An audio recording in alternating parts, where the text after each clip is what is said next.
بسم الله الرحمن الرحيم. إن شاء الله هنكمل حل بنك الأسئلة على درس الكون علوم تالتة إعدادي ترم أول. هنكمل من س 9. علل لما يأتي. رقم 1: اختلاف أشكال المجرات المكونة للكون. ليه المجرات شكلها بيختلف؟ لأن المجرة بيتحدد شكلها على حسب ترتيب وتناسق مجموعات النجوم بها، لأن شكل المجرة يتحدد على حسب ترتيب وتناسق مجموعات النجوم بها. طيب رقم 2: تسمى مجرتنا في الكون باسم مجرة درب التبانة، لأن تجمع النجوم بها يشبه التبن المسكوب. لأن تجمع النجوم بها يشبه التبن المبعثر. طيب رقم 3: بقاء الكواكب السيارة في أفلاكها حول الشمس بسبب قوة جذب الشمس. بسبب قوة جذب الشمس. طيب رقم 4: لا تقدر المسافات بين النجوم بوحدة الكيلومتر، لأن المسافات بين النجوم شاسعة جدا وتقدر بالسنة الضوئية، وهي تساوي 49.46 في 10⁻12 كيلومتر. طيب رقم 5: الاتساع المستمر للفضاء الكوني بسبب تباعد المجرات في الفراغ الكوني نتيجة لحركتها المنتظمة.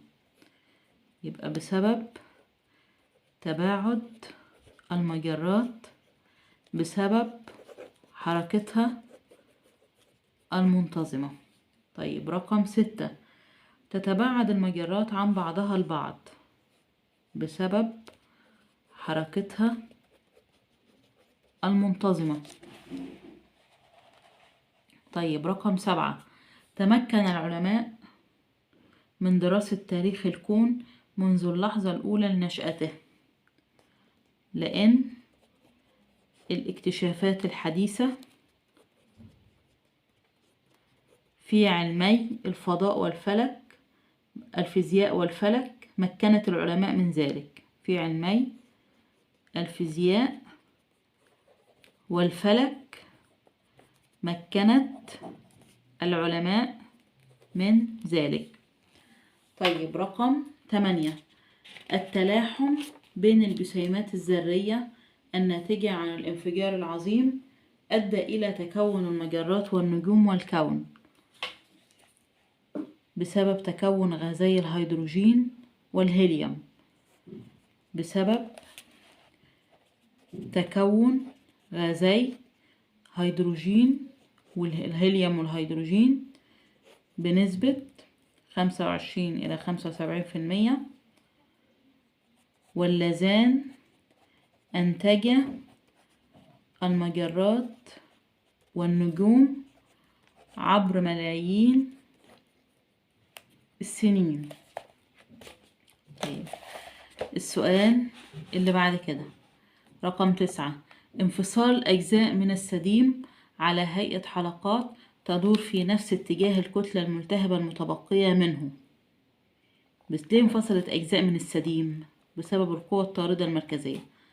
بسبب القوة الطاردة المركزية الناشئة عن دوران السديم حول محوره.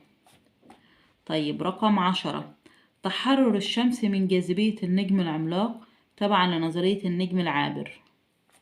ليه تحررت الشمس من جاذبية النجم العملاق؟ عشان انفجر جزء ممتد من الشمس إلى النجم العملاق. نتيجة لما حصل الانفجار الجزء الممتد من الشمس الشمس بعدت بعيد، نتيجة انفجار الجزء الممتد من الشمس إلى النجم العملاق. طيب رقم 11، انفجار بعض النجوم بشكل مفاجئ بسبب تفاعلات نووية فجائية عنيفة تحدث داخله. بسبب تفاعلات نووية فجائية عنيفة تحدث داخله. طيب بعد كده، متى حدث كل مما يأتي؟ رقم 1، بدأ تشكل مجرات. امتى بدأ تشكل مجرات؟ بعد 3000 مليون سنة من الانفجار العظيم. طيب تكون نجم الشمس بعد 5000 مليون سنة من الانفجار العظيم. طيب رقم، تكون نجم الشمس بعد 10,000 من الانفجار، من 10,000 مليون سنة من الانفجار العظيم. طيب اتخذت مجرة درب التبانة شكلها الكرسي بعد 5000 مليون سنة من الانفجار العظيم. طيب رقم 4، بدأ ظهور أشكال الحياة الأولى على سطح الأرض بعد 12,000 مليون سنة من الانفجار العظيم. طب الانفجار العظيم منذ 15,000 مليون سنة. طيب بعد كده رقم 11، سين 11، ما المقصود بكل من؟ تعريفات سهلة مفيهاش حاجة مش مباشرة.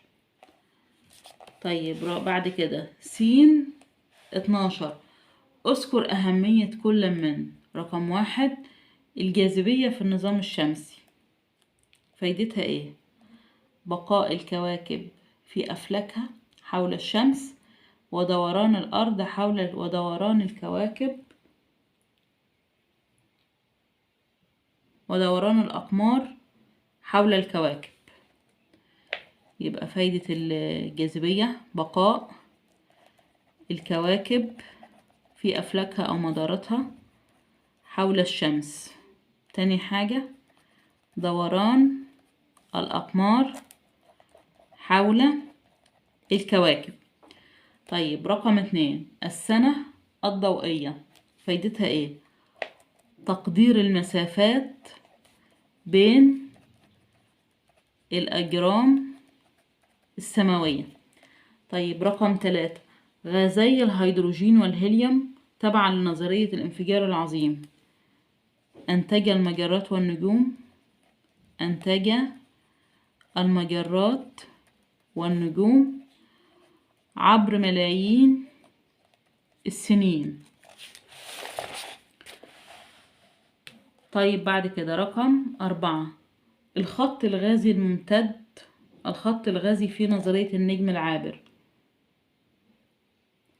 كون الكواكب السيارة بعد تكثفه. كون الكواكب السيارة بعد تكثفه. طيب رقم 5، قوة جذب الشمس، فايدتها ايه؟ هي التي تتحكم في مدارات الكواكب حول الشمس. التحكم في مدارات الكواكب حول الشمس. طيب رقم 6، التلسكوب الشمسي، فايدته ايه؟ تكوين صورة كاملة للشمس لتسهيل دراستها. تكوين صورة كاملة للشمس لتسهيل دراستها. طيب رقم 7، المطياف الموجود بالتلسكوب الشمسي يظهر الأطوال الموجية للموجات المختلفة الصادرة من الشمس. يظهر الأطوال الموجية للموجات المختلفة الصادرة من الشمس. طيب رقم 8، تلسكوب هابل. رصد صور للكون يرجع عمرها ملايين السنين ليتيح للعلماء فرصة الاطلاع على الكون منذ نشأته بعد الانفجار العظيم. يبقى رصد صور للكون يرجع عمرها ملايين السنين ليتيح للعلماء فرصة الاطلاع على الكون منذ نشأته بعد الانفجار العظيم. طيب بعد كده س 13 ما النتائج المترتبة على كل مما يأتي؟ تجمع النجوم معا في الكون، تكونت المجرات. طب زيادة البعد بين الكواكب السيارة والشمس، تقل الجاذبية ويصبح حركة الكوكب أبطأ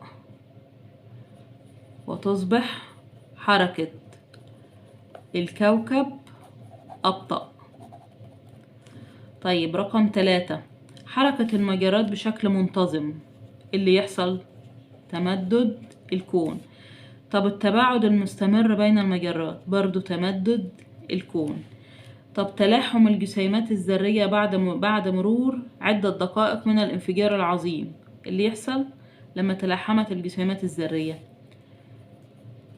تكون غازي الهيليوم والهيدروجين اللذان أنتجا المجرات والنجوم والكون فيما بعد. طيب رقم 6 فقد السديم حرارته تبعا لنظرية لابلاس. فقد السديم حرارته تبعا لنظرية لابلاس، تقلص حجمه وزادت سرعة دورانه حول محوره. إذن تقلص حجمه وزادت سرعة دورانه حول محوره. طيب رقم 7 تجمد الحلقات الغازية المنفصلة عن السديم تبعا لنظرية لابلاس. الحلقات كونت كواكب المجموعة الشمسية، إذن تكونت كواكب المجموعة الشمسية.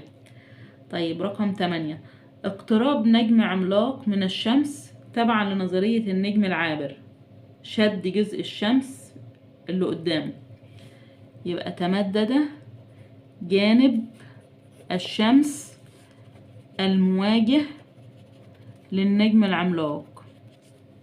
طيب رقم 9 انفجار الجزء الممتد بين الشمس والنجم العابر تبعا لنظرية النجم العابر. مشت الشمس بعيد، اندفعت بعيد، تحرر الشمس من جاذبية النجم العملاق وتكون خط غازي ممتد من الشمس وحتى آخر الكواكب فيما بعد. يبقى إذن تحرر الشمس من جاذبية النجم العملاق وتكون خط غازي من الشمس وحتى آخر الكواكب. طيب رقم 10 حدوث انفجار نووي لنجم بالقرب من الشمس تبعا لنظرية فريد هويل. حدوث انفجار نووي لنجم بالقرب من الشمس تبعا لنظرية فريد هويل أدت قوة الانفجار إلى اندفاع نواة هذا النجم بعيدا عن جاذبية الشمس، وتبقت سحابة غازية من هذا النجم حول الشمس، تعرضت لعمليات تبريد وانكماش وتكونت الكواكب السيارة. يبقى أدت قوة الانفجار لما حصل انفجار نووي للنجم وقريب من الشمس، اندفعت نواة هذا النجم بعيدا عن جاذبية الشمس، ونتيجة للانفجار كان في سحابة غازية من هذا النجم حوالين الشمس، تعرضت لعمليات تبريد وانكماش أدت إلى تكوين الكواكب السيارة. طيب رقم 11 تعرض السحابة الغازية إلى عمليات تبريد وانكماش تبع لنظرية فريد هويل لتفسير نشأة المجموعة الشمسية. تكونت الكواكب السيارة. طيب بعد كده قارن بين كل مما يأتي. رقم 1 الكون والمجرة من حيث التعريف. الكون والمجرة. الكون هو الفضاء الممتد الذي يحتوي على المجرات والنجوم والكواكب والأقمار وكل الخليقة. والمجرة هي تجمعات هائلة من النجوم تدور في الفضاء الكوني بتأثير الجاذبية. طيب رقم 2 المجرات وعناقيد المجرات. المجرات هي تجمعات هائلة من النجوم تدور في الفضاء الكوني بتأثير الجاذبية. طبعا عناقيد المجرات هي مجموعات من المجرات التي تدور في الفضاء الكوني بتأثير الجاذبية.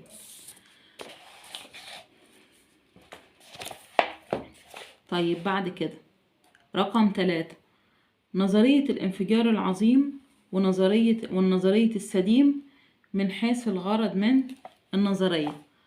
نظرية الانفجار العظيم الغرض منها تفسير نشأة الكون، ونظرية السديم تفسير نشأة المجموعة الشمسية.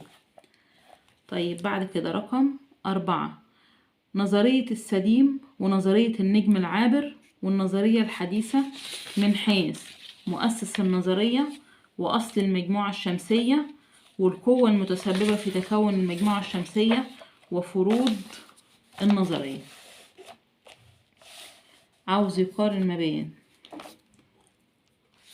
نظرية السديم، نظرية السديم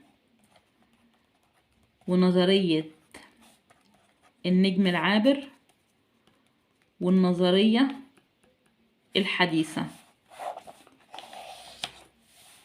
من حيث المؤسس. نظرية السديم العالم لابلاس، والنجم العابر شمبرلين ومولتون،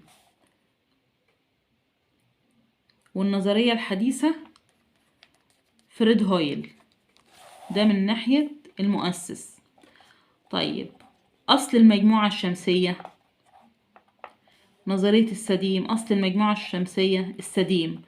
طب النجم العابر أصل المجموعة الشمسية بتقول الشمس. والنظرية الحديثة نجم آخر غير الشمس. طيب بعد كده القوة المتسببة في تكون المجموعة الشمسية. بعد كده من ناحية القوة المتسببة في تكون المجموعة الشمسية. في نظرية السديم القوة الطاردة المركزية الناشئة عن دوران السديم حول محوره. الناشئة عن دوران السديم حول محوره. طيب نظرية النجم العابر قوة جذب النجم العملاق. شو جذب الشمس. تاني حاجة قوة انفجار الجزء الممتد من الشمس. مش هو انفجر الجزء الممتد من الشمس. قوة انفجار الجزء الممتد من الشمس. تالت حاجة قوة تجاذب المسببة لتكثف الخط الغازي. لتكثف الخط، مش الخط الغازي يتكثف. طيب بعد كده النظرية الحديثة عاوزين نعرف القوة المسببة في تكون المجموعة الشمسية. قوة انفجار النجم الآخر. قوة انفجار النجم الآخر الناتجة عن حدوث تفاعلات نووية داخله. الناتجة عن حدوث تفاعلات نووية داخله. تاني حاجة قوة جذب الشمس، ده بالنسبة لي القوة المتسببة في تكون المجموعة الشمسية.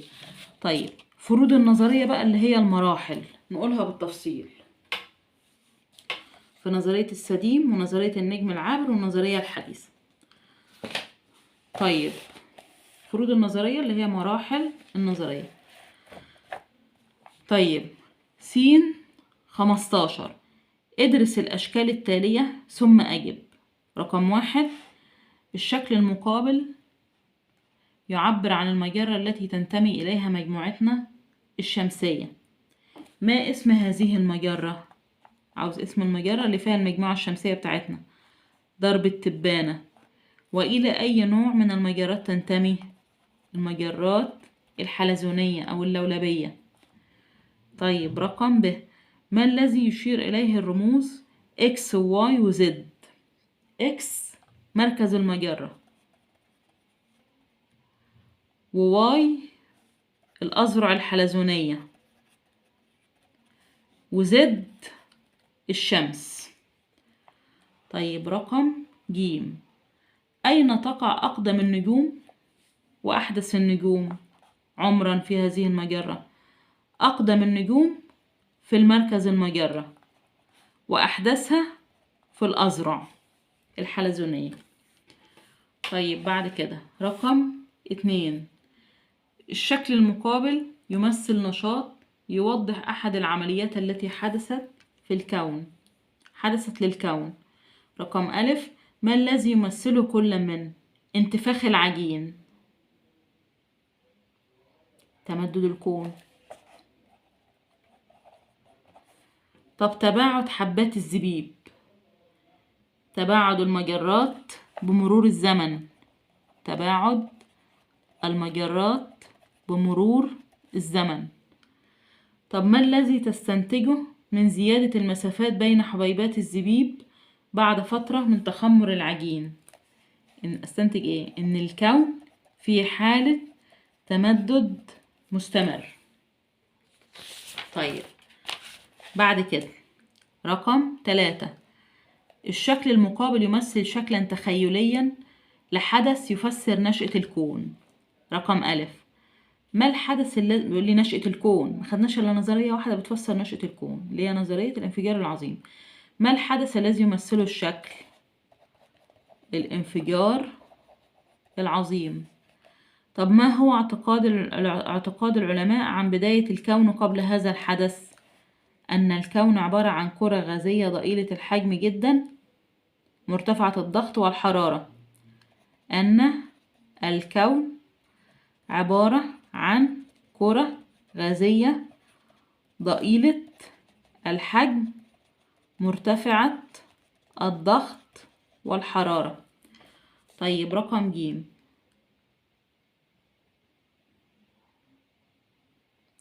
ما الفترة الزمنية بين ميلاد هذا الحدث وميلاد الشمس؟ 10,000 مليون سنة.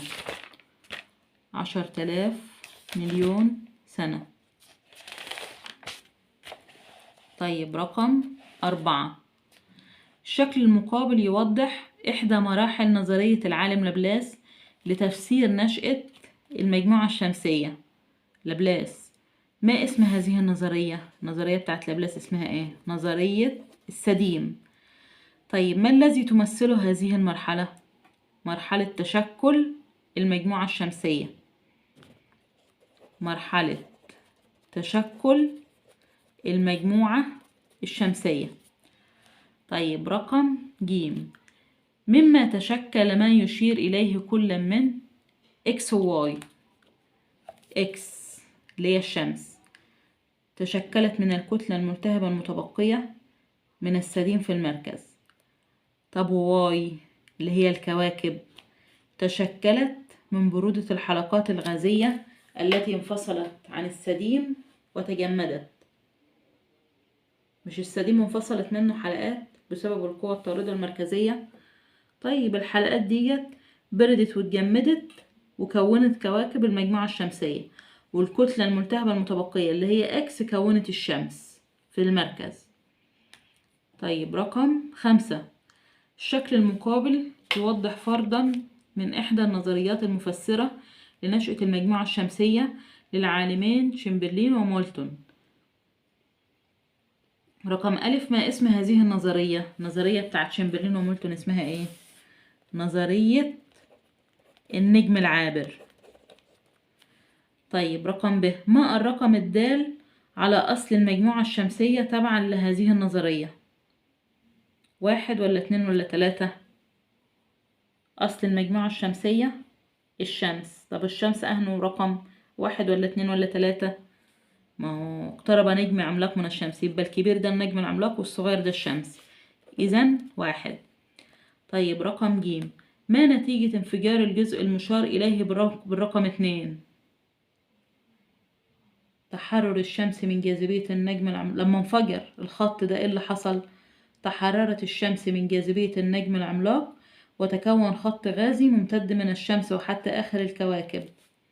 إذن تحرر الشمس من جاذبية النجم العملاق وتكون خط غازي ممتد من الشمس وحتى آخر الكواكب. طيب رقم د، ما أثر قوة التجاذب على الخط الغازي الممتد من الشمس؟ تكثف ثم برد وكون الكواكب السيارة.